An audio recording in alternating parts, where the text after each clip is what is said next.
নমস্কার, আমি মীনাক্ষী। শুরু করছি জবাব চায় বাংলা। আফগানিস্তানে না হয় তালিবান অত্যাচার চালাচ্ছে, কিন্তু পাকিস্তান আছে, পাকিস্তানেই কখনো চুপিসারে, কখনো খুল্লা ভারতের বিরুদ্ধে চক্রান্ত চালিয়ে যেতে পাকিস্তানের জুরিমেরা ভার পারবে কিনা তা নিয়ে সংশয় আছে পদে পদে। আফগানিস্তানকে ব্যবহার করে ভারত বিরোধী কার্যকলাপ এই সংকটের মধ্যেও জারি রেখেছে পাকিস্তান। তালিবানের পাশে দাঁড়িয়ে কি নিজেদের লক্ষ্য পূরণ করতে চাইছে পাকিস্তান? ভারতের বিরুদ্ধে ফায়দা তোলাই কি এক এবং একমাত্র লক্ষ্য? সেই কারণেই বোধহয় আফগানিস্তানের ট্রাভেল এজেন্সি থেকে বেশ কিছু ভারতীয় পাসপোর্ট ভিসা চুরি, যেখানে ভারতের স্ট্যাম্প লাগানো রয়েছে। নেপথ্যে পাক গুপ্তচর সংস্থা আইএসআই। খবর গোয়েন্দা সূত্রে। কি কাজে ব্যবহার করা হতে পারে পাসপোর্ট? উদ্দেশ্য যে অসাধু তা বুঝতে গেলে কি আন্তর্জাতিক সম্পর্ক বিশেষজ্ঞ বা কূটনীতিবিদ হওয়ার প্রয়োজন রয়েছে? শুধু আফগানিস্তানের সাধারণ নাগরিক নয়, সেখানকার প্রাক্তন মেয়র বলছেন আফগানিস্তানের সংকটের পেছনে পাক মদত পুরোপুরি স্পষ্ট। এখানে এই প্রশ্ন, যদি অসাধু স্বার্থ চরিতার্থ করতে এমন আচরণ করতে পারে পাকিস্তান, তবে ভারতের বিরুদ্ধে চক্রান্ত করতে কোন কোন সীমা লঙ্ঘন করতে পারে ইমরান খানের দেশ? যে দেশের শাসক দলের সদস্য প্রকাশ্যে দাবি করেন কাশ্মীর ইস্যুতে তালিবান পাকিস্তানকে সাহায্য করবে, সেই দেশের কাছে কি আশা করা যায়? ভারতের সঙ্গে যতবার চক্রান্ত করার চেষ্টা হয়েছে ততবারই দাঁড়িয়ে গোল খেয়েছে পাকিস্তান। তারপরও ভারত বিরোধী চক্রান্ত করার আগে সমঝে চলা উচিত নয় কি ইমরান খানের? আজ শুধু আমি নই, প্রশ্নের জবাব চায় বাংলা। যে ছবি বা যে বিষয়টা নিয়ে আলোচনা চলতো, চর্চা চলতো, এখন প্রকাশ্যে খুল্লা তালিবানের পাশে পাকিস্তান। আফগানিস্তানের মাটিকে কি ভারতের বিরুদ্ধে ব্যবহার করতে চলেছে পাকিস্তান? এই মুহূর্তে সবথেকে বড় প্রশ্ন এটি, এবং সেক্ষেত্রে তালিবানের কিভাবে সাহায্য পাবে পাকিস্তানটি কি ভাবছে, কি ষড়যন্ত্র করছে এই মুহূর্তে অত্যন্ত গুরুত্বপূর্ণ সেই প্রশ্ন। আমরা প্রতিনিয়ত আফগানিস্তানের লেটেস্ট ছবি তুলে ধরছি, রিপাবলিকের এক্সক্লুসিভ কিছু ছবি আমরা তুলে ধরবো এবার আপনাদের সামনে। আজ যে ছবি আমরা পেয়েছি, যে ছবি আসছে নর্দার্ন অ্যালায়েন্সের ছবি, এই ছবি এক্সক্লুসিভ রিপাবলিকের ছবি, যেখানে নর্দার্ন অ্যালায়েন্স বাহিনী তারা বুক চিতিয়ে দাঁড়িয়ে রয়েছেন এবং প্রশিক্ষণ চলছে। 1 ইঞ্চিও জমি ছাড়া হবে না, যেখানে গোটা আফগানিস্তান হঠাৎ করে আমরা দেখলাম যে আত্মসমর্পণ করলো আফগান সেনারা এবং কাবুল দখল। তারপরের যে ছবিটা আমরা দেখলাম 20 আগস্ট থেকে উত্থান আহমেদ মাসুদ এবং আমরুল্লাহ সালের, সেখান থেকে নর্দার্ন অ্যালায়েন্স ধীরে ধীরে শক্তি অর্জন করছে, শক্তি বাড়াচ্ছে। কিছুক্ষণ আগেও যে খবর আমরা তুলে ধরছিলাম আপনাদের সামনে, সেখানে আমরা দেখেছি বিভিন্ন প্রদেশ থেকে সাধারণ আফগান নাগরিক এবং প্রাক্তন সেনা আফগানের তারা যোগ দিয়েছেন নর্দার্ন অ্যালায়েন্স, এবং সেই সংখ্যাটা খুব একটা কিন্তু কম নয়। বলা হচ্ছে 7 থেকে 20,000 আফগান নাগরিক এবং প্রাক্তন সেনা, আফগান সেনা তারা যোগ দিয়েছেন নর্দার্ন অ্যালায়েন্সে। এই যে নর্দার্ন অ্যালায়েন্স বাহিনীকে দেখছেন, প্রত্যেকে কিন্তু প্রতিটা মুহূর্তে অনুশীলন চালিয়ে যাচ্ছেন, প্রশিক্ষণ চালিয়ে যাচ্ছেন কিভাবে প্রতিরোধ করবেন, এবং তাদের মুখে এই মুহূর্তে স্বাধীনতার কথা, তাদের মুখে এই মুহূর্তে লড়াইয়ের কথা। একমাত্র বুক চিতিয়ে দাঁড়িয়ে রয়েছে পানশির, যে পানশির 90-এর দশকেও মাথা নিচু করেনি, যে পানশির এখনো পর্যন্ত দাঁড়িয়ে রয়েছে সম্মুখ সমরে তালিবানের। যে তালিবানরা কার্যত ভয় পাচ্ছে, তালিবানরা যেখানে প্রথমে হুঁশিয়ারি দিয়েছিল নর্দার্ন অ্যালায়েন্সকে, এখন তারা বলছে শান্তির কথা। তালিবানের মুখে শান্তির কথা। তারা নাকি বলছে এখন আর হুঁশিয়ারির পথে না হেঁটে তারা নাকি বলছে শান্তির মাধ্যমে তারা পাঞ্চির দখল করতে চায়। যে তালিবান শিশুদের ঢাল বানায়, যে তালিবান নাবালককে হত্যা করে আফগানিস্তানের পতাকা তোলার জন্য, সেই তালিবানের মুখে নাকি শান্তি। শান্তির বার্তা, এবং সেই শান্তির বার্তার কারণ কি? এর পেছনে কি কোনো ষড়যন্ত্র রয়েছে, নাকি এর পেছনে তালিবানের ভয় কাজ করছে? আমরুল্লাহ সালেহ সিংহ শাবক, আহমেদ মাসুদ সিংহ শাবক, তারা যেভাবে বুক চিতিয়ে দাঁড়িয়ে রয়েছেন, পানশিরকে আগলে রয়েছেন, কোথাও না কোথাও তালিবান যে সন্ত্রাসের ত্রাস, সেই তালিবানের চোখে চোখ রেখে যারা দাঁড়িয়ে রয়েছেন, তাদেরকে প্রতিহত করতে পারবে না তালিবান, সেটা ভেবেই কি তারা এখন শান্তির বাণী আওড়াচ্ছে, শান্তির বুলি আওড়াচ্ছে? ছবি দেখুন এবং স্বাধীনতার কথা নর্দার্ন অ্যালায়েন্সের মুখে উইথ সাউন্ড।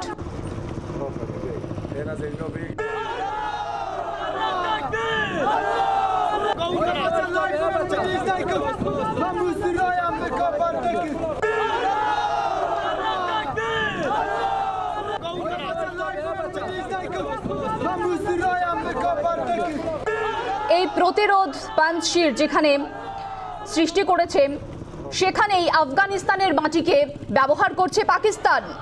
আজকে যে বিষয় আমরা উত্থাপন করেছি এবং যে বিষয় নিয়ে আজকে আমরা আলোচনা করব এই মুহূর্তের ডিবেটে, সেই বিষয়ে চলে আসি। এই মুহূর্তে গুরুত্বপূর্ণ যে খবর, রিপাবলিক ব্রেক করেছি ভারতীয় পাসপোর্ট এবং ভিসা চুরির ঘটনা, যেখানে আইএসআই এর মদত রয়েছে, নেপথ্যে রয়েছে আইএসআই বলে জানা যাচ্ছে, এবং সেখানে মনে করা হচ্ছে প্রায় 100টি ভারতের স্ট্যাম্প লাগানো ভিসা চুরি হয়ে গিয়েছে। কি হতে পারে এর কারণ? কি ষড়যন্ত্র থাকতে পারে পাকিস্তানের?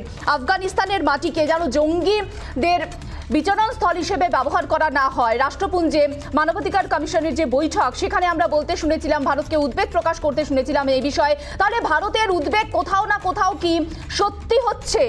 আমরা দেখছি যেখানে আইএসআই প্রধানের সঙ্গে বারাদারের ছবি, যে স্টিল ছবি আমরা দেখছি, সেই ছবি কি উদ্বেগ বাড়াচ্ছে না? আমার সঙ্গে আজকে রয়েছেন এই আলোচনায় গ্রুপ ক্যাপ্টেন প্রাক্তন বায়ুসেনা কর্তা অনুপম ব্যানার্জি, রয়েছেন প্রাক্তন পুলিশ কর্তা অরিন্দম আচার্য, রয়েছেন অধ্যাপক কাকলি সেনগুপ্ত। সকলকে স্বাগত রিপাবলিক বাংলায়। গ্রুপ ক্যাপ্টেন ব্যানার্জি, আপনার কাছে আমার প্রশ্ন, এতদিন যে বিষয়টা আলোচনা চলছিল, সকলেই ওপেন সিক্রেট যেটা ছিল, সেটা এখন খুল্লা। আজকে আরও একটি নির্দিষ্ট ঘটনাকে কেন্দ্র করে আশঙ্কা, উদ্বেগ বাড়ছে। সেটি আমি যেমনটা বললাম যে ভারতের স্ট্যাম্প লাগানো ভিসা চুরি এবং তার নেপথ্যে আইএসআই যোগ। কি ষড়যন্ত্র থাকতে পারে? কিভাবে ব্যবহার করতে পারে পাকিস্তান আফগানিস্তানের মাটিকে ভারতের বিরুদ্ধে বলে মনে করছেন আপনি? এগুলো তো এক্সপেক্ট করারই ছিল। পাকিস্তান তালিবানকে মদত দিচ্ছে, এটা তো খুবই জানা কথা। এবং পাকিস্তান সবসময় মদতটা দিয়েছে যাতে they have a fallback option, যে যখনই, কারণ এখন তো বালাকোটের যে অ্যাটাকের পর পাকিস্তানের নিজের যে ল্যান্ড, সেটাও তো সেফ নয়।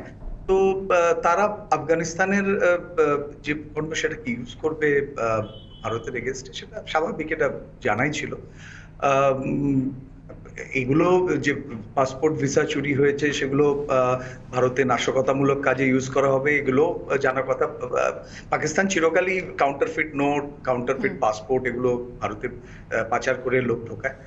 তবে আমার মনে হয় ভারতের যে সরকার এবং ভারতের যে সিকিউরিটি ফোর্সেস, আমরা অত্যন্ত ভালোভাবে ওয়াকিবহাল যে পাকিস্তান কি করতে পারে। এবং আশঙ্কার কারণ, হ্যাঁ, অফকোর্স আফগানিস্তানে এই ঘটনার পর সিকিউরিটি লেভেল অনেকটা বেড়ে যাবে, কিন্তু তার পাকিস্তান নেভার হিসেবে ট্রাভেল করার জন্য যথেষ্ট।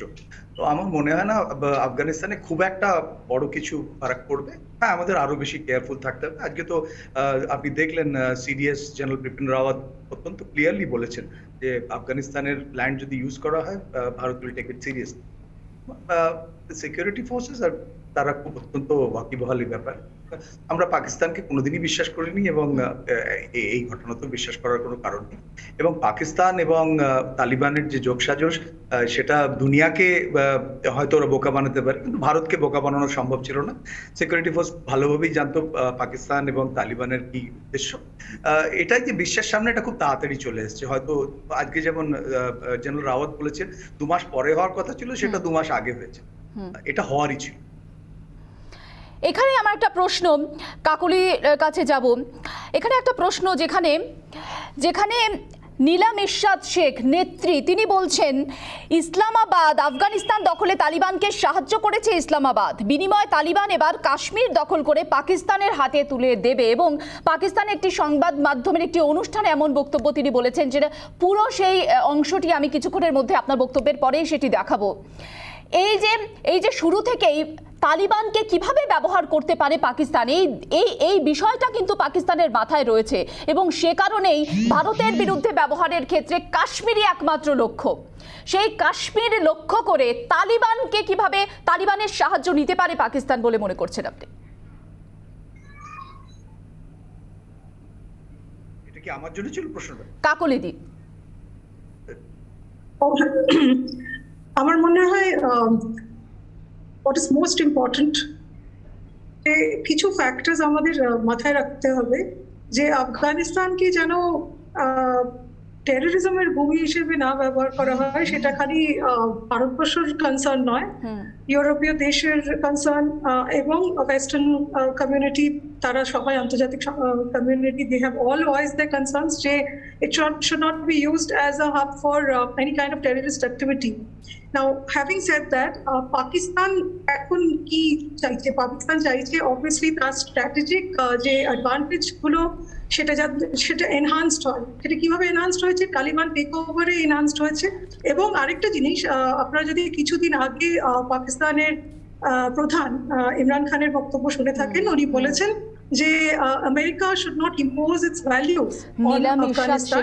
এবং রাশিয়ার যিনি লিডার পুতিন, উনিও এক কথা বলেছেন যে that no country should impose their values on Afghanistan. তো এখানে দুটো ফ্যাক্টর আছে। একটা, ডেফিনেটলি কাশ্মীরের ব্যাপারে ক্ষমা করতে পারেনি পাকিস্তান ভারতবর্ষকে, definitely, but I think in direct conflict it cannot open the strategic advantage point গুলো তারা দেখবে আফগানের মাধ্যমে কিভাবে they can enhance their strategic leverage in this part of the world. And তেমনি রাশিয়া আর চীনও কিন্তু তাদের স্ট্র্যাটেজিক ভ্যান্টেজ পয়েন্টস গুলো enhance করার চেষ্টা করছে, বিকজ এই তালিবান টেক ওভারটা এন্ডোর্স করেছেন ইমরান খান, এবং ডিপ্লোম্যাটিক ওভারচার্স চায়না এবং রাশিয়া সবাই কিন্তু দিয়েছে। So this is something that we have to keep in mind. একদম একদম একদম। নীলাম ইরশাদ শেখ অর্থাৎ তেহরিকে ইনসাফের যিনি নেত্রী, তিনি পাকিস্তানের একটি সংবাদ মাধ্যমে একটি অনুষ্ঠান চলাকালীন ঠিক কি বলেছেন সেটি দেখাবো আপনাদের, তারপর আবারও আসছি আলোচনায়। কি বললেন তিনি শুনুন। अफगानिस्तान माशाल्लाह से देख लें, वो तालिबान हमें कहते हैं हम आपके साथ हैं और इंशाल्लाह वो आके हमारे साथ कश्मीर फतह करके देंगे। ये किसने आपको कोई व्हाट्सएप आया होगा कि तालिबान आपके साथ मिलकर के कश्मीर आजाद कराएंगे?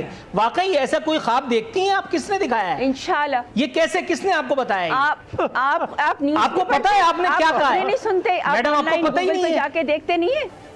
ये कहां से सुन करके आपने ये हवाई छोड़ दी? जो टुकड़े जो उन्होंने किए हुए ना, हमारे जो टुकड़े किए हुए ना, वो हम जुड़ जाएंगे इंशाल्लाह ताला। मतलब पराई शादी में अब्दुल्ला दीवाना वहां से है, हमारी फौज के पास पावर है, हमारी हुकूमत के पास पावर है कि भाई फौज के पास पावर है तो फौज खुद आजाद करा लेगी ना कश्मीर को। ये तालिबान को कहां से कूदा दिया आपने? और तालिबान अगर कूदेंगे तो फिर फौज के पास क्या काम रह गया? आप किस बिहार पे? तालिबान भी हमारा, आप मुझे बताएं, आप फौज की नुमाइंदगी कर रही हैं, तालिबान की नुमाइंदगी कर रही हैं या हुकूमत पाकिस्तान की? उनका साथ दिया। मैडम, आप नुमाइंदा के साथ ज्यादती हो रही है कि तालिबान का, मैं ये कह रही कि अपने उनकी हुकूमत, अपने घर, हमारी हुकूमत, हमारी पाकिस्तान पे गिरे। এই বক্তব্যের পরে বিতর্ক।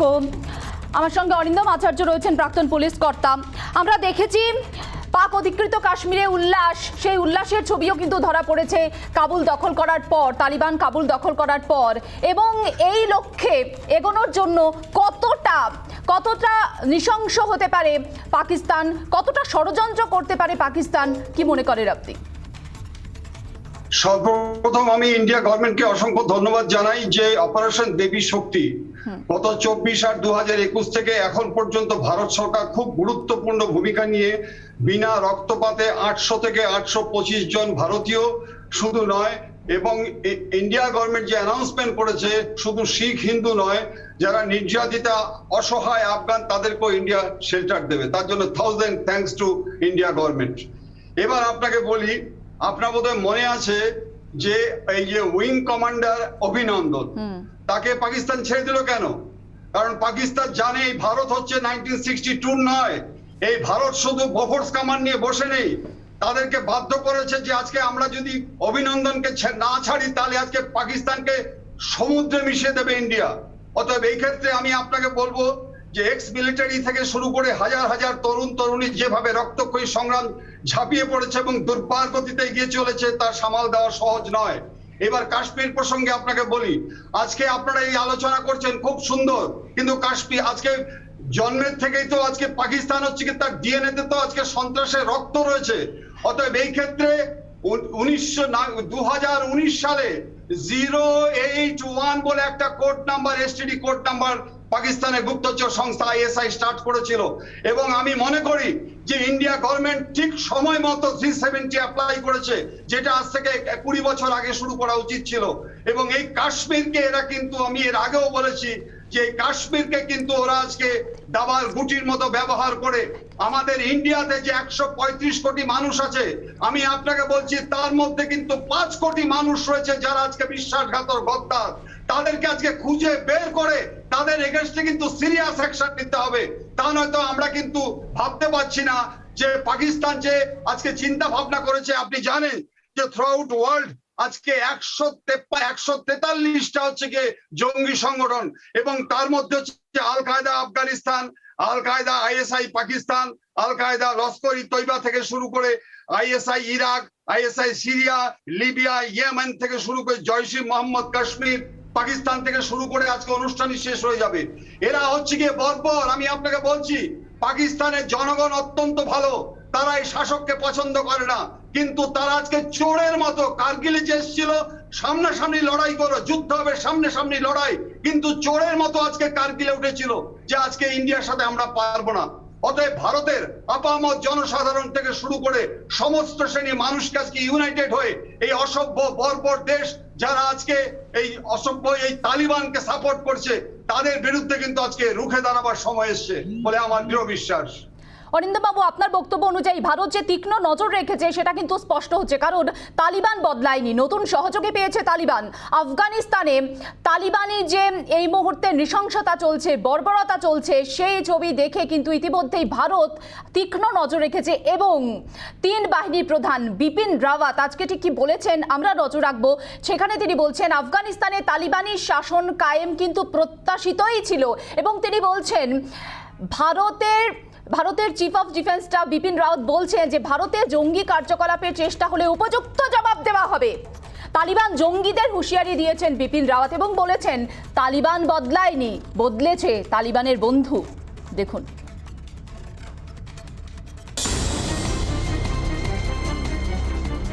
তালিবানের দখলে আফগানিস্তান, তালিবানি সন্ত্রাসে ত্রস্ত কাবুলিওয়ালার দেশ।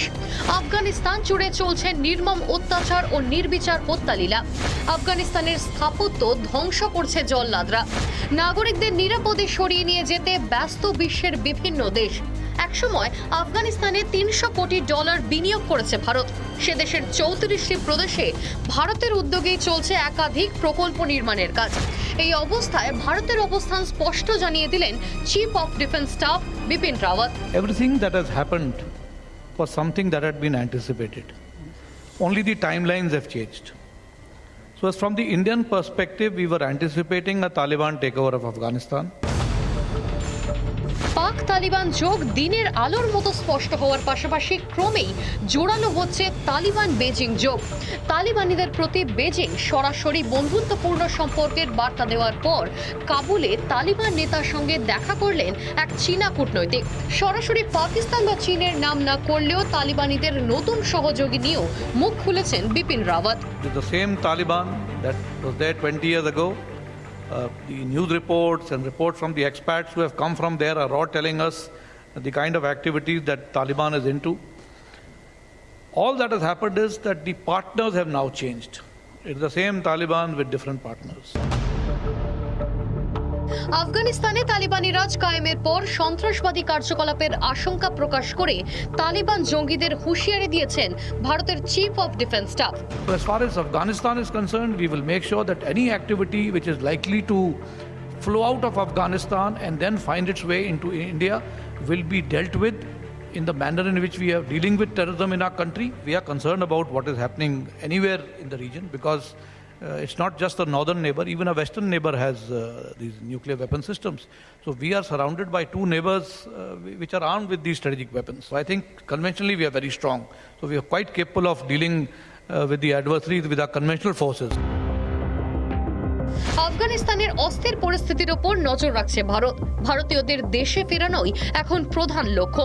আফগানিস্তানে তালিবানি রাজ কায়েমের পর জানিয়েছিলেন ভারতের বিদেশমন্ত্রী এস জয়শঙ্কর। আর এবার আফগানিস্তানের অস্থির পরিস্থিতি নিয়ে মুখ খুলে তালিবানি জঙ্গিদের হুঁশিয়ারি দিলেন বিপিন রাওয়াতও। সেই সঙ্গে চিফ অফ ডিফেন্স স্টাফের বার্তা, যে কোনো পরিস্থিতি মোকাবিলায় প্রস্তুত রয়েছে ভারত। রিপাবলিক বাংলা। তিন বাহিনীর প্রধান স্পষ্ট করলেন তার বক্তব্য।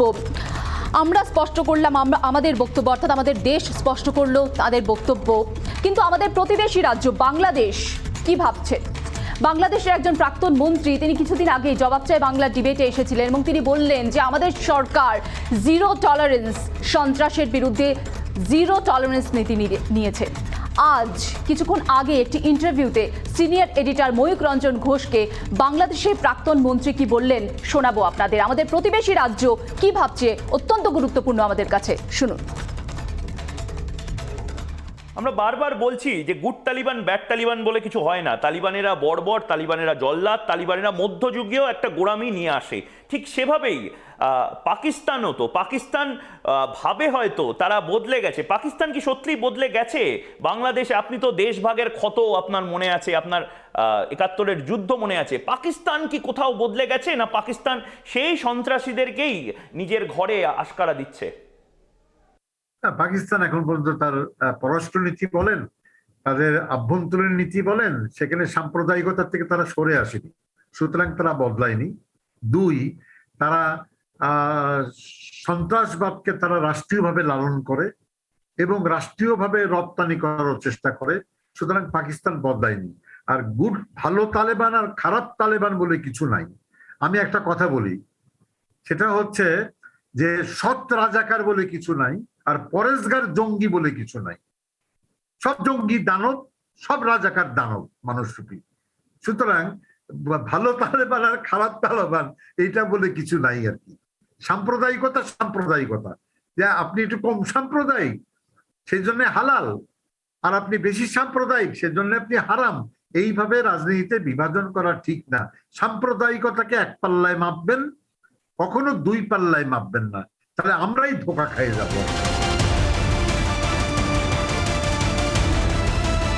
যেটা মাথা ব্যথার কারণ যে সব জঙ্গি, যেমনটা বললেন বাংলাদেশের প্রাক্তন মন্ত্রী, সব জঙ্গি দানব। সেক্ষেত্রে জঙ্গিদের নয়া ঘাঁটি কি হতে চলেছে আফগানিস্তান? আর তা যদি হয় তাহলে কোন কৌশলে আপনি মনে করছেন উপমহাদেশে শান্তি ফিরবে?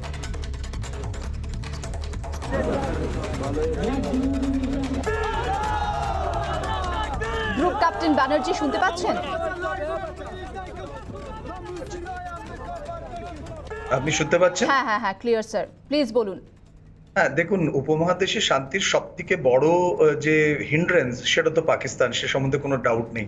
আর পাকিস্তান এমন একটা দেশ যার credibility is almost zero international কমিউনিটিতে। আপনি যদি দেখেন পাকিস্তান জঙ্গিদের কি স্বীকার করবে? তারা কার্গিল যুদ্ধে তাদের নিজেদের যে সৈন্য যাদের তারা পাঠিয়ে দিয়েছিল বর্ডারের এদিকে, তাদের ডেড বডি পর্যন্ত নিতে স্বীকার করেনি। এমন একটা দেশ যার ক্রেডিবিলিটি জিরো এবং যার একমাত্র ধ্যান জ্ঞান হচ্ছে কিভাবে আমি ভারতকে প্রবলেম ক্রিয়েট করবো তার জন্যে, সেরকম একটা দেশ যখন আপনার নেবার, শান্তি তো একটু ডিফিকাল্ট হবেই। কিন্তু সব থেকে বড় কথা হচ্ছে যে দুনিয়ার যত দেশ আছে তারা কিন্তু ধীরে ধীরে কার্গিল যুদ্ধের পর থেকে ধীরে ধীরে পাকিস্তানের এই যে দুমুখ নীতি, এটা অত্যন্ত ক্লিয়ারলি তাদের সামনে এসে গেছে। এবং আমার মনে হয় না দুনিয়াতে একটা খুব বড় ইস্যু যেটা থাকে সেটা হচ্ছে যে নিউক্লিয়ার, যেটা জেনারেল রাওয়াত বললেন যে সবাই কিন্তু এই ওয়েস্টার্ন নেশনগুলো পাকিস্তানের যে নিউক্লিয়ার ওয়েপন সেটা ভয় পেয়ে থাকে, যে পাকিস্তান যদি নিউক্লিয়ার ওয়েপন, এই যে নিউক্লিয়ার ওয়ারের যে থ্রেটটা যেটা পাকিস্তানের আছে, সেটার জন্য কিন্তু এই ওয়েস্টার্ন কান্ট্রিগুলো খুব ওদের জন্য ভয় পেয়ে থাকে। এই একটা জায়গায় কিন্তু Balakot attack was very important, যে কনভেনশনাল অপারেশনের একটা স্পেস আছে, যদি Pakistan crosses the limit, Balakot attack was a big demonstration of that. And আমার মনে হয় বালাকোটের যে মেসেজটা, সেটা পাকিস্তান লিডারশিপ অত্যন্ত ভালোভাবে পেয়েছে। এবং 1900 আজ থেকে 20 বছর আগে যখন পাকিস্তান ছিল, যখন তালিবান ছিল, এখন যখন আছে, সে দেশে দুনিয়া পুরোপুরি বদলে গেছে। তো সেই আগের যে ইস্যুগুলো ছিল সেগুলো আবার হবে, নতুন ইস্যু হয়তো আসবে, আমার মনে হয় না সেগুলো আসবে, because it's a different India. এবং এই ইন্ডিয়াকে আফগানিস্তান থেকে ভয় দেখানো খুব ডিফিকাল্ট। দিনের পর দিন নৃশংসতা বাড়ছে, মধ্যযুগীয় বর্বরতার ছবি প্রতি মুহূর্তে সামনে আসছে। আজকের দিনের ডায়েরি কি বলছে তুলে ধরছি আপনাদের সামনে বেশ কয়েকটি দৃশ্য, যে দৃশ্য সত্যি প্রতিনিয়ত বদলাচ্ছে এবং সেই দৃশ্য বদলাচ্ছে নৃশংসতায়। কি সেই নৃশংসতা, কেমন সেই নৃশংসতা দেখুন। দৃশ্য 1, আজ আফগানিস্তানের ডায়েরি। দৃশ্য 1-এ পানশিরে তালিবানকে জোট টক্কর অ্যালায়েন্সের। নর্দার্ন অ্যালায়েন্স আরও শক্তিশালী হচ্ছে, যেমনটা কিছুক্ষণ আগেও বললাম। প্রায় 20,000 সাধারণ আফগানবাসী এবং প্রাক্তন সেনা তারা যোগ দিচ্ছেন নর্দার্ন অ্যালায়েন্সে এবং তীব্র হচ্ছে সেই প্রতিরোধ। দুর্গ যেখানে পানশিরে প্রবেশ করতে পারছে না তালিবান এবং বুক চিতিয়ে রয়েছে পানশির। দৃশ্য 1-এর পর এবার নজর রাখবো দৃশ্য 2-এ। শক্তি বাড়ছে নর্দার্ন অ্যালায়েন্সের। প্রতিটা মুহূর্তে প্রশিক্ষণের ছবি, প্রতিটা মুহূর্তে নিজেকে তৈরি করার ছবি, নিজেদের তৈরি করার ছবি। আরও অত্যাধুনিক সমরাস্ত্রে তৈরি হয়ে তালিবানের বিরুদ্ধে রুখে দাঁড়াতে তৈরি নর্দার্ন অ্যালায়েন্স। প্রতি মুহূর্তে সেই প্রতিরোধের ছবি, বন্দুক উঁচিয়ে প্রতিরোধের ছবি সামনে আসছে। যেখানে পা নেই হয়তো তার, কিন্তু তিনি বন্দুক পিঠে নিয়ে বেরিয়ে পড়েছেন। স্বাধীনতার লড়াই হয়তো এমনই হয়। স্বাধীনতার লড়াইয়ের যে স্বাদ, সেটা উপভোগ করার জন্য প্রাক্তন সেনারাও নেমে পড়েছেন, নর্দার্ন অ্যালায়েন্সে যোগ দিচ্ছেন। দেশমাতৃকার জন্য হয়তো স্বাধীনতার লড়াই এমনই হয়, যার সঙ্গে জড়িয়ে থাকে আবেগ, যার সঙ্গে জড়িয়ে থাকে মাতৃভূমির প্রতি ভালোবাসা। যেমনটা আমরুল্লাহ সালে বললেন, তিনি টুইট করলেন, তিনি বলছেন ভগবান ছাড়া আর কেউ তাকে আফগানিস্তানের মাটি থেকে সরাতে পারবে না। তার আত্মা মিশে রয়েছে আফগানিস্তানের মাটিতে। এমনই হয়তো হয় দেশপ্রেম। দৃশ্য 2। দৃশ্য 3, জোর প্রশিক্ষণ অ্যালায়েন্সের। যেমনটা বলছিলাম, স্থলপথে জলপথে যেভাবেই তালিবানরা প্রবেশ করুক, কারণ আমরা জানি হিন্দুকুশ পর্বতমালার পাদদেশে অবস্থিত এই পানশিরে একটি নদী রয়েছে তার পাশে। যদি তালিবান নদীপথে প্রবেশ করে, কিভাবে তাদেরকে প্রতিহত করা, প্রবেশ করার চেষ্টা করলেই প্রতিহত কিভাবে করবে, তার জন্য স্থলপথে জলপথে নানানভাবে প্রশিক্ষণ দিয়ে নিজেদের আরও তৈরি করার দৃশ্য। আজ যেন প্রতিরোধের দৃশ্যটা বেশি সামনে আসছে, বর্বরতার পাশাপাশি প্রতিরোধের দৃশ্য। যে প্রতিরোধের দৃশ্য জন্ম নিয়েছিল 20 আগস্ট থেকে, 6ষ্ঠ দিনে তালিবান কাবুল দখলের 6ষ্ঠ দিন থেকে এই প্রতিরোধের দৃশ্য দেখছে গোটা বিশ্ববাসী। দৃশ্য 3। দৃশ্য 4-এ হাতে বৈধ নথিতেও তালিবানি বাধা পেয়ে কাবুল বিমানবন্দরে পৌঁছতে পারছেন না আফগান নাগরিক। যেহেতু তালিবানরা নিষেধাজ্ঞা জারি করেছে, আফগান নাগরিকরা দেশ ছেড়ে যেতে পারবেন না। এবং গতকালই আমরা দেখেছি জাবিউল্লাহ মুজাহিদ জো বাইডেনকে হুঁশিয়ারি দিয়ে বলছে আফগান নাগরিক যারা উচ্চশিক্ষিত তাদেরকে দেশ ছাড়ার প্ররোচনা দেওয়া বন্ধ করতে। সে কারণেই কিন্তু আমরা আরও যেন আতঙ্ক বাড়ছে আতঙ্কপুরীতে, যার নাম এই মুহূর্তে আতঙ্কপুরী আফগানিস্তানের। দৃশ্য 4-এ দেখা যাচ্ছে সেই ছবি। দৃশ্য 5, কাবুল বিমানবন্দরে প্রধান প্রবেশ পথ বন্ধ। কোনোভাবে দেশ ছাড়ার হিড়িক পড়েছে আফগানিস্তানে, কিন্তু প্রবেশ পথ বন্ধ। সুতরাং নানা উপায়ে কাবুল বিমানবন্দরে পৌঁছানো, যদিও চেক পোস্টগুলিতে তালিবানি নজর রয়েছে এবং সেখানে জেরা চলছে। দৃশ্য 5-এর পর দৃশ্য 6, পেছনের প্রবেশ পথে ভিড় সাধারণ মানুষের এবং এই ভিড় করে কোনোভাবে তারা কাবুল বিমানবন্দরে পৌঁছতে পারলেই হয়তো জীবন তাদের রক্ষা পাবে, তাদের পরিবার রক্ষা পাবেন, এমনটাই তারা মনে করছেন, যে কারণে এই মুহূর্তে ভিড়।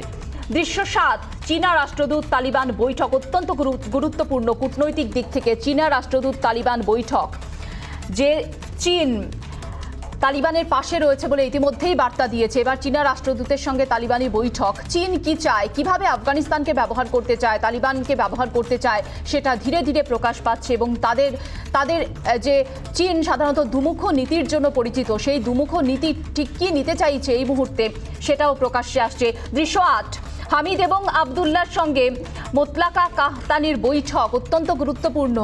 নতুন আজকে মন্ত্রিসভার কথা জানাচ্ছে তালিবান, সেখানে এই বৈঠক অত্যন্ত গুরুত্বপূর্ণ দৃশ্য নয়। কাবুলে শিয়া ধর্মগুরুদের সাংবাদিক বৈঠক, শিয়া ধর্মগুরুরা সাংবাদিক বৈঠক করে এই মুহূর্তের পরিস্থিতি বিষয়ে তাদের বক্তব্য রাখছেন এবং সেটাও কিন্তু বিশ্বের রাজনৈতিক যে প্রেক্ষাপট তার সেক্ষেত্রে অত্যন্ত গুরুত্বপূর্ণ। দৃশ্য 10-এ আমরা দেখছি বারাদার হামিদ কারজাই সহ 12 সদস্যের তালিবানি কমিটি। এই তালিবানি কমিটি সরকার গঠনের পর তাদের নীতি আরও স্পষ্ট করবে। সুতরাং একদিকে সরকার গঠনের তোড়জোড়, অন্যদিকে প্রতিরোধ, আর তার পাশে চলছে নৃশংসতা, বর্বরতা। দৃশ্য 11, জো বাইডেনের নাফতালি বেনেট বৈঠক, সেই বৈঠকও কিন্তু অত্যন্ত গুরুত্বপূর্ণ। দৃশ্য 12, বিশ্ব ব্যাংকের আর্থিক নিষেধাজ্ঞা তালিবান। বিশ্ব ব্যাংক আর্থিক সাহায্য বন্ধ করলো। আমরা জানি $5.3 বিলিয়ন ইতিমধ্যেই কিন্তু আফগানিস্তানে বিশ্ব ব্যাংক সেখানে দিয়েছে এবং তার পাশাপাশি 2 ডজন প্রকল্প চলছে এই মুহূর্তে বিশ্ব ব্যাংকের আফগানিস্তানে, সেই সমস্ত কিছু বন্ধ করে দিল বিশ্ব ব্যাংক। সুতরাং কূটনৈতিক প্রক্রিয়া একদিকে চলছে, নৃশংসতা বর্বরতা একদিকে চলছে, অন্যদিকে চলছে প্রতিরোধ। এই দৃশ্য ছিল আজকের, যেখানে প্রতিরোধের ছবিটা কিন্তু বেশি করে প্রকট হয়েছে। আমি যাব অরিন্দম আচার্যের কাছে। অরিন্দম বাবু, চীনা রাষ্ট্রদূত তালিবান বৈঠক, কি মনে হচ্ছে আপনার? চীনা রাষ্ট্রদূত তালিবান বৈঠক, অর্থাৎ আরো একটা ছবি কিন্তু স্পষ্ট হচ্ছে। একটু ছোট্ট করে উত্তর চাই। প্রথম কথা বলে নি যে 2011 সালে চীনের সাথে প্রেসিডেন্ট আশরাফ গনির একটা চুক্তি হয়েছিল $3 বিলিয়ন বিনিময়ে, 30 বছরের চুক্তি। ওখানকার তামা থেকে শুরু করে গাঁজা থেকে শুরু করে যে সমস্ত জিনিসপত্র আছে সেগুলো। কিন্তু চীনের বর্তমান পরিস্থিতি পাকিস্তানের সাথে খুব খারাপ। কেন আপনাকে বলে দিচ্ছি যে চীনের অলরেডি 9 আর 11, 21 জনকে এই পাক তালিবান গুলি করে হত্যা করেছে। অতএব পাকিস্তানের অবস্থা খুব সিরিয়াস কন্ডিশন এখন পৌঁছেছে। আপনি জানবেন যে আজকে আপনারা যেটা বললেন, নর্দার্ন অ্যালায়েন্স তাজিকিস্তান থেকে শুরু করে আফগানের জনগণ যে প্রতিরোধ শুরু করেছে, ভেরি রিসেন্টলি ইউএনএসসি মানে ইউনাইটেড নেশন সিকিউরিটি কাউন্সিল যে মিটিংটা করেছে ভেরি রিসেন্টলি, আগে নয়, তাতে কিন্তু পাকিস্তানকে জয়েন করার যে ক্ষেত্রে ওরা যে আপিল করেছিল রিজেক্টেড করে দিয়েছে যে না, তোমার মতো দেশ এখানে আমরা এন্ট্রি দেব না। অতএব এই ক্ষেত্রে আমার মনে হচ্ছে যে বিশ্বে মানবতার শত্রু, নরখাদক, নারী হরণকারী এই যে তালিবান, এর চরম শিক্ষা পেয়ে কিন্তু ইঁদুরের গর্তের মধ্যে যাবে। কারণ যে আন্দোলন চলছে, আমি বিশ্বাস করি drops of water make an ocean, otherwise ocean would have been poorer for want of that drop. Apart from this, I am telling truth is stranger than fiction. অতএব ট্রুথ কি? ট্রুথ হচ্ছে সত্য। হিংসার পথ যারা নিয়ে এগোয় তাদের কিন্তু অনিবার্য হচ্ছে গিয়ে পরাজয়। অতএব এই ক্ষেত্রে আপনি শ্রীলঙ্কা, আমি ক্যাপ্টেন ব্যানার্জিকে অসংখ্য ধন্যবাদ জানাই যে উনি যেভাবে নাকি সিনারিওটা যে সমস্ত ঘটনাগুলো বললেন। তার সাথে আমি শেষ করছি একটা কথা বলে, ইরান কিন্তু কোনোদিন ক্ষমতায় তাদের তালিবানকে কিন্তু আজকে আফগানিস্তানের এই বর্বরদের কিন্তু শেল্টার দেবে না। বিকজ তাদের 11 জন কূটনীতিবিদকে কিন্তু তারা হত্যা করেছে এবং যে নদীর জল, সেই নদীর জল যদি আজকে বন্ধ হয়ে যায়, যে বন্দরটা করেছে জাবাহার বলে যে পোর্টটা, সেইখানে যদি আজকে তালিবান বন্ধ করে দেয়, এই ক্ষেত্রে কিন্তু ইরান কোনোদিনও ক্ষতিকর আজকে এই তালিবানকে কিন্তু শেল্টার দেবেই না, সাপোর্ট করবেন না। এবং তলে তলে অস্ট্রিয়া থেকে শুরু করে আরো অন্যান্য কিন্তু জেগে উঠেছে। থ্যাংক ইউ ইন্ডিয়া গভর্নমেন্টকে যে আজকে রাশিয়া প্রেসিডেন্ট এন্ড আমেরিকার প্রেসিডেন্ট সহ আরো কূটনীতিবিদদের সাথে যে কথা বলেছে, তার ফলশ্রুতি হিসাবে এই যে 850 জনকে নিয়ে আসতে পেরেছে। দেখেছেন, একজনকেও কিন্তু আজকে তারা রেস্টেন করতে পারেনি। অতএব আগামী দিনে কিন্তু এই তালিবান চরম শিক্ষা পাবে বলে আমার দৃঢ় বিশ্বাস। আমি এই বিষয়ে ছোট্ট করে একটু যাব, সময় কমে আসছে আমার কাকুলিতির কাছে। কাকুলিতি, তাজিকিস্তান যার জনসংখ্যা 1 কোটি প্রায়, এরকম একটি ছোট্ট দেশ যদি সরাসরি যুদ্ধ ঘোষণা করতে পারে, তাহলে প্রথম বিশ্বের দেশ কেন এগিয়ে আসছে না? প্রথম বিশ্বের দেশ তাদের নিজেদের ন্যাশনাল ইন্টারেস্ট গুলো দেখছে প্রথমত। এই সূত্রে আপনাদের কয়েকটা দৃশ্য যেটা আজকে বলছিলাম, তার সঙ্গে আমি এই কনটেক্সটে একটা জিনিস বলতে চাইবো যে this is very important. CIA director William Burns তালিবানের কমান্ডারের সঙ্গে দেখা করেছেন পসিবলি সোমবার, গোপনে ডিসকাস ইভ্যাকুয়েশন এফর্টস। এবং আপনারা বললেন যে চীনের মানে রিপ্রেজেন্টেটিভ তারাও দেখা করেছেন তালিবানদের সঙ্গে। সো বিশ্বের প্রথম দেশগুলো এখন কিন্তু তাদের ইন্টারেস্ট গুলোই দেখবে। For example, America is looking at its own interest. If you look at the other countries, Russia, China, বা ফ্রান্স, তারা তার প্রত্যেকটা দেশ তাদের পার্টিকুলার ন্যাশনাল ইন্টারেস্ট গুলো দেখছে, specially where it comes to the Taliban takeover of Afghanistan, এবং তাই হতে চলেছে। So unless the international community comes together এবং তারা চাপ সৃষ্টি না করে, সবাই মিলে they have to actually put an effort and put pressure. ভারতের তীক্ষ্ণ নজর রয়েছে আফগানিস্তানের পরিস্থিতির দিকে, এবং আফগানিস্তানের পরিস্থিতির দিকে নজর রেখে ভারত কিন্তু কূটনৈতিকভাবে তাদের যে বক্তব্য বা তাদের যে কৌশল, সেই কৌশল কিন্তু ভারত ইতিমধ্যে সাজাতে শুরু করেছে, এবং এই বিষয়ে সর্বদলীয় বৈঠকের ডাক দিয়েছেন আগামীকাল প্রধানমন্ত্রী নরেন্দ্র মোদী। সেই সর্বদলীয় বৈঠকে তৃণমূল কংগ্রেসের পক্ষ থেকেও প্রতিনিধি যাচ্ছেন বলে জানা যাচ্ছে। এই বিষয়ে বিজেপির রাজ্য সভাপতি দিলীপ ঘোষ কি বললেন আমরা শোনাবো আপনাদের।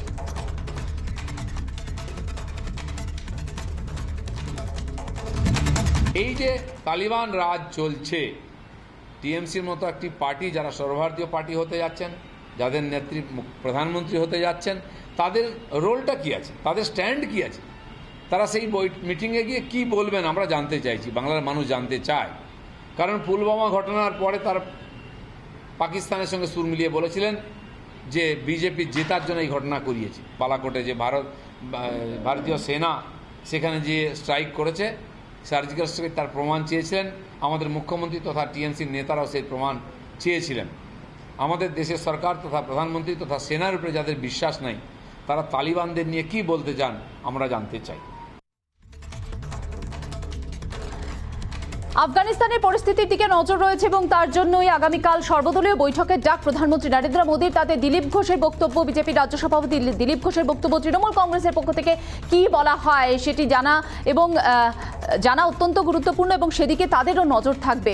এর পাশাপাশি যে খবর পাওয়া যাচ্ছে, যে সমস্ত ভারতীয়রা আটকে রয়েছেন আফগানিস্তানে তাদের সকলকে ফেরানো হবে, এমনটাই বলছেন নিশীথ প্রামাণিক, স্বরাষ্ট্র মন্ত্রকের প্রতিমন্ত্রী। তিনি বলছেন আফগানিস্তান থেকে সব ভারতীয়দের ফিরিয়ে আনা হবে। ইতিমধ্যে দেবী শক্তি যে চ্যালেঞ্জিং অপারেশন, সেই অপারেশনের কথা ঘোষণা করেছে বিদেশ মন্ত্রক।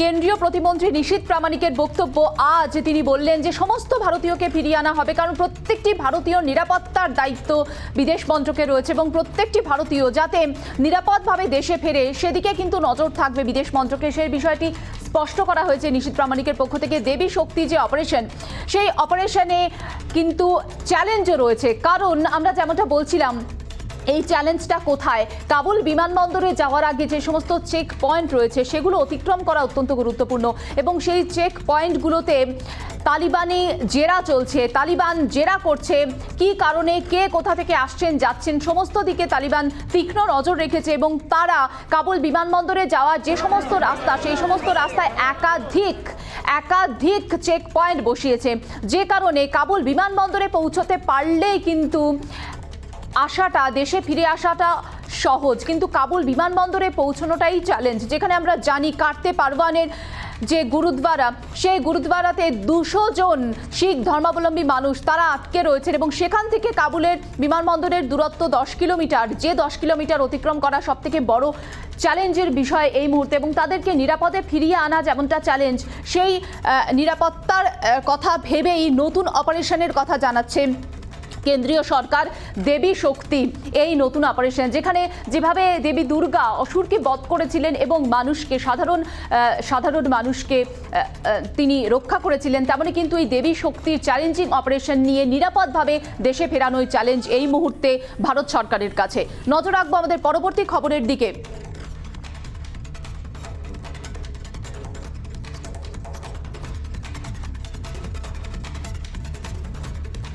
নজর রাখবো এই মুহূর্তে পরবর্তী খবরের দিকে। রাজ্যের খবরে নজর রাখবো। উপনির্বাচনের পরিস্থিতি নেই রাজ্যে, এবং সে বিষয়ে বিজেপি কেন্দ্রীয় নেতৃত্বকে চিঠি দিয়েছে রাজ্য বিজেপি। কি বলছে তারা এই চিঠিতে, জানাতে সরাসরি নিউজ রুম থেকে রয়েছেন deputy news editor Renaissance Chakraborty.